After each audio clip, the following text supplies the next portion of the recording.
Halo, kita berjumpa kembali. Mungkin kalian sudah tidak sabar ya ingin menyimak tentang edisi kita pada kesempatan kali ini. Kita akan membahas tentang eh, propaganda ya. Jadi kalau dalam bahasa Latinnya itu propaganda itu artinya propagat atau berkembang ya atau mekar ya. Jadi kalau definisinya secara umum bahwa propaganda ini berasal dari rangkaian pesan. Jadi kalau kita membahas rangkaian, tentunya tidak cukup dengan satu pesan kan, yang bertujuan untuk mempengaruhi pendapat atau perilaku orang atau sekelompok orang yang ada di sekitar kita. Ya, contohnya seperti Jenderal Nazi ya, yang berperang pada waktu itu di era Perang Dunia Kedua.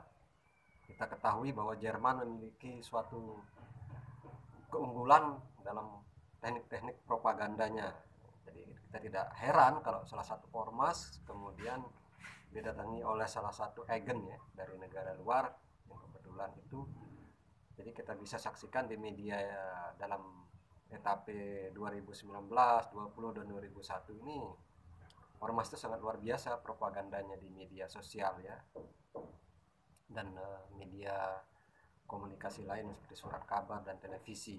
Jadi kalau kita di Jerman itu mengenal ada namanya Joseph Goebbels ya, seorang propagandis Nazi, fasis ya, yaitu kita membahas istilah yang sering disampaikan itu sebarkanlah kebohongan secara berulang-ulang yang nanti suatu saat juga masyarakat umum akan percaya.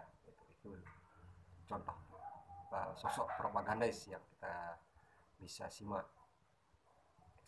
Adapun tipologi propaganda ini ada yang terbuka, ada yang tertutup, ya, ada yang semi juga, ada yang disebut dengan propaganda hitam, yaitu ada juga propaganda putih dan abu-abu. Propaganda hitam ini dia seolah-olah eh, apa namanya ramah ya terhadap apa yang disampaikan itu seolah-olah ramah, kemudian sejuk gitu, tapi sebenarnya isi yang disampaikan itu bertolak belakang dengan kebenaran-kebenaran yang disepakati oleh kelompok atau golongan yang dicantumkan dalam aturan-aturan gitu kan. Selanjutnya propaganda putih atau terbuka, ini tidak gampang kita identifikasi sumbernya dari mana sih opini dan propaganda itu berasal. Ada juga propaganda yang sifatnya abu-abu ya. Jadi sumbernya dibuat senetral mungkin, tapi maksudnya itu memusuhi suatu kelompok atau golongan gitu. Jadi pura-pura netral, tapi sebenarnya dia ingin memusuhi kelompok atau golongan yang diberikan komentar-komentar itu. Adapun bentuk-bentuknya seperti propaganda politik ya. Jadi usaha, kalau propaganda politik ini lebih banyak kepada usaha orang atau sekelompok orang atau partai kan gitu, untuk menyebarluaskan keinginan atau tujuan politiknya sesuai dengan strata, sesuai dengan ideologi politiknya ya kan. Ada juga propaganda yang bersifat sosiologi ya.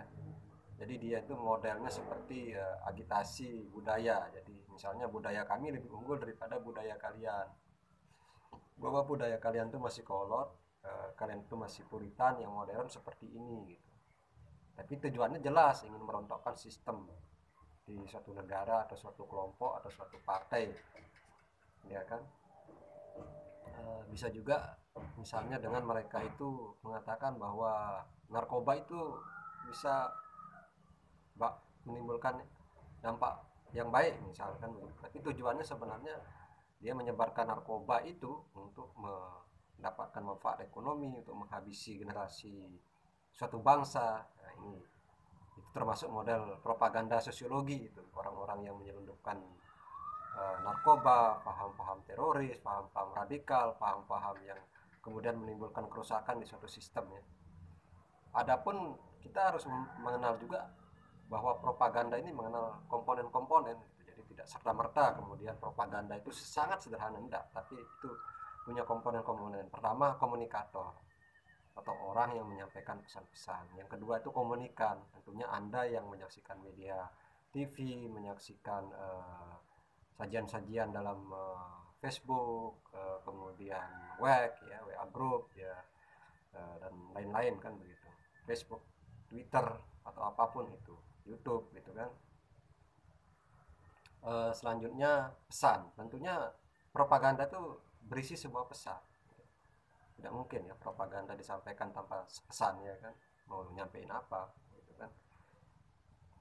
Jadi ya, mereka itu menyusun suatu propaganda yang efektif, efisien, dan langsung mengena pada sasaran atau tujuan atau keinginan pemberi informasi propaganda. Selanjutnya sarana.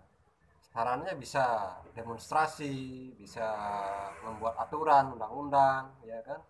Bisa juga membuat parade, pawai, konvoi, pembentukan opini media, film-film, drama, gitu kan, dan lain-lainnya. Selanjutnya sarana. Itu salah satu sarananya tadi kita sebutkan. Selanjutnya kebijaksanaan, tentunya ini terkait dengan policy atau